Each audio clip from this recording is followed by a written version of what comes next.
Hello students, good morning to all of you. Welcome to all students in class 8. Dear students, आज हम आपका 7th जो chapter है conservation of plants and animals उसको start करेंगे। तो conservation of plants and animals का मतलब क्या है कि आप सबको पता है हमारी जनसंख्या दिन प्रतिदिन बढ़ती जा रही है और इस बढ़ती हुई जनसंख्या के कारण हमें क्या कर रहे हैं, वनों की कटाई। क्योंकि मनुष्य को रहने के लिए क्या चाहिए, घर, और घर कहाँ से, जगह की कमी है तो हमें क्या काटने पड़ रहे हैं, जंगल। और इससे क्या होगा, जनसंख्या जो इंसान है, मनुष्य है, उसको रहने के लिए मकान मिलेगा और वन वगैरह काटने से हमें क्या मिल रहा है, लकड़ी, ईंधन, जिसका हम यूज करते हैं ईंधन के रूप में। पेपर वगैरह काफी चीजों में हम इसका यूज कर रहे हैं। तो जब जंगल कम हो जाएंगे, पेड़ पौधों की हम कटाई कर देंगे तो हमारे एनवायरनमेंट में कार्बन डाइऑक्साइड है उसकी मात्रा क्या हो जाएगी, बढ़ जाएगी।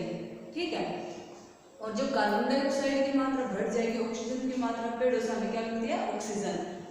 तो ऑक्सीजन की मात्रा कम हो जाएगी और कार्बन डाइऑक्साइड की मात्रा बढ़ जाती है एनवायरनमेंट में। कार्बन डाइऑक्साइड की मात्रा जो बढ़ती है उससे क्या हो जाता है, ग्लोबल वार्मिंग। ये सब आपको पता है, ठीक है।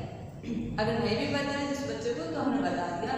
तो इसके बाद हम करते हैं आपका जो ये है conservation of plants and animals. तो हमें प्लांट्स को और एनिमल्स को क्या करना है, सेव। आपके इस लेसन में यही बताया गया है, conservation of plants and animals का मतलब हमें पेड़ों की सुरक्षा करनी है और एनिमल्स की, कैसे हम उनकी सुरक्षा करते हैं।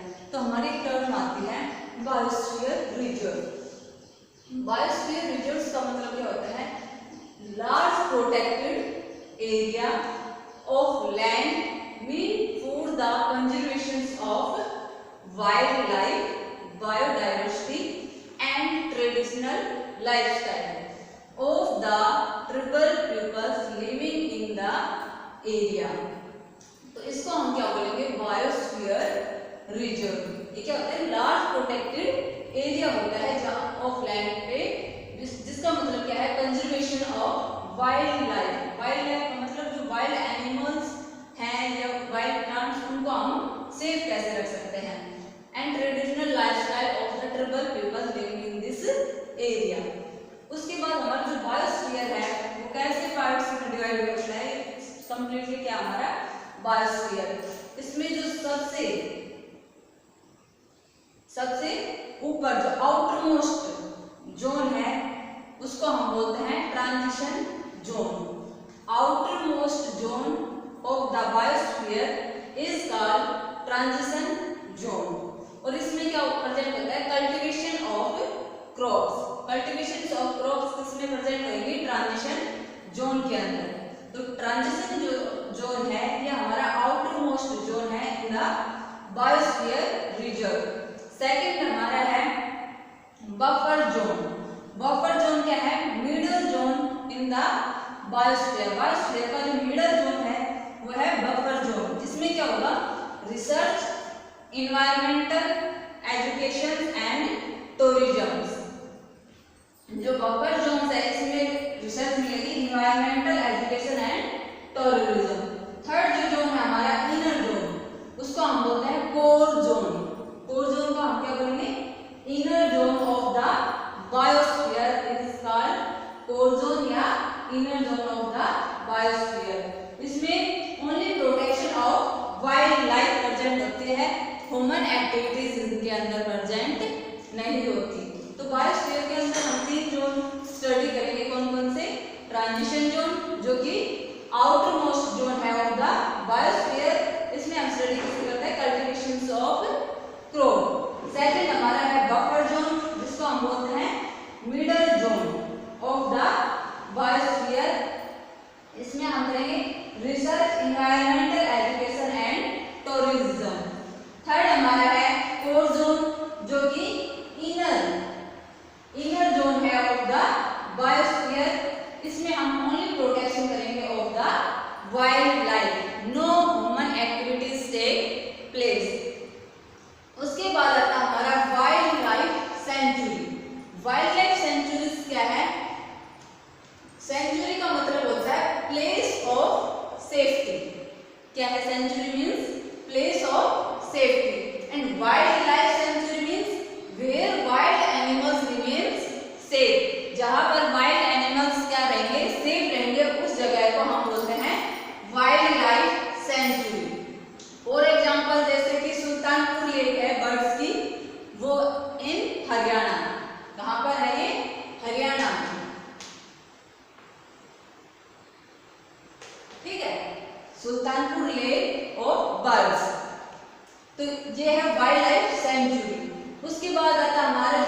Government of reserve flora and fauna.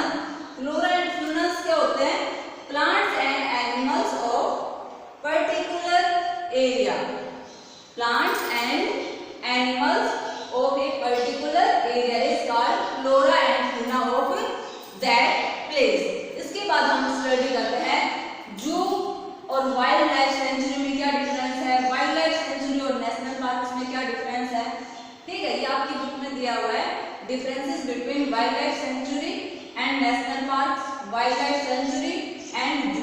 तो आपको समझ आया, ये आपको डिफरेंस सम करने हैं। ठीक है,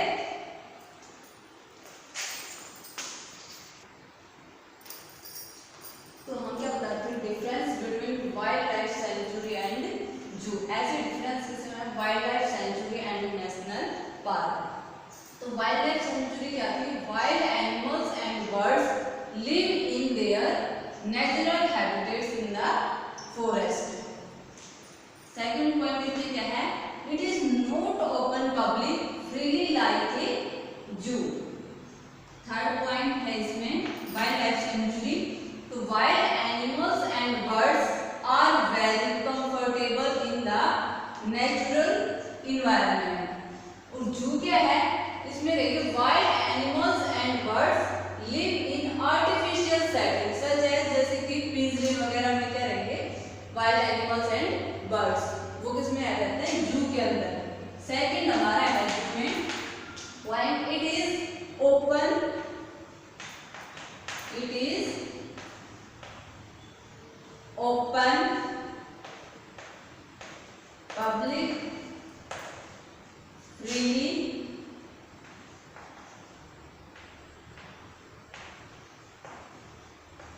at a fixed time, at a fixed time। जो होता है वो ओपन होता है पब्लिक के लिए एक फिक्स टाइम के लिए। थर्ड है जो wild animals and birds, wild animals and birds are not feel comfortable, are not feel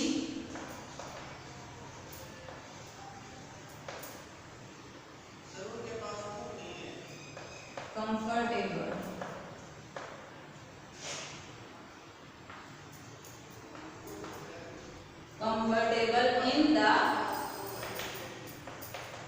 natural environment,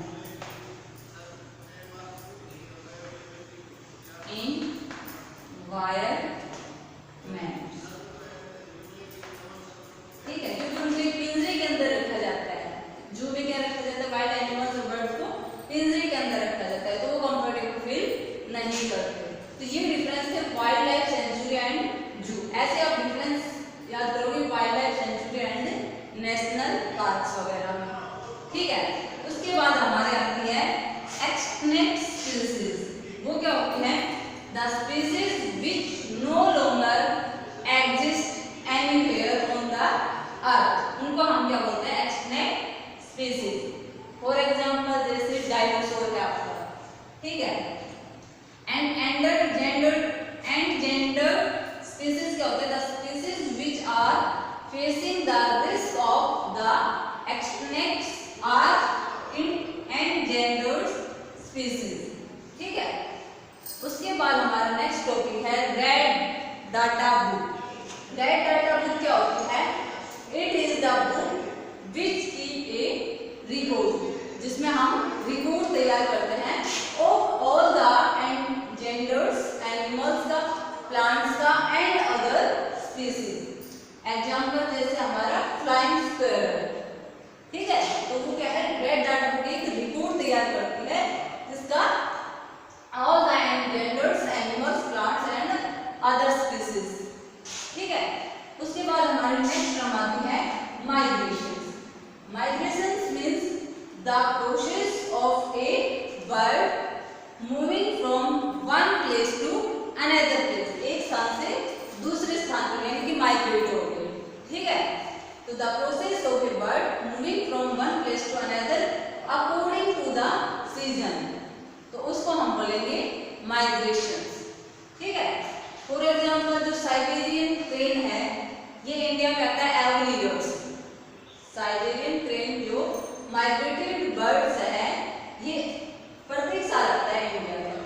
ठीक है, सेकंड हमारा है recycling of papers. Recycling of papers means क्या होता है, process the waste paper so that it can be used again. जो waste हमारे paper होते हैं और उनका हम दोबारा से यूज करते हैं 5 to 7 टाइम्स।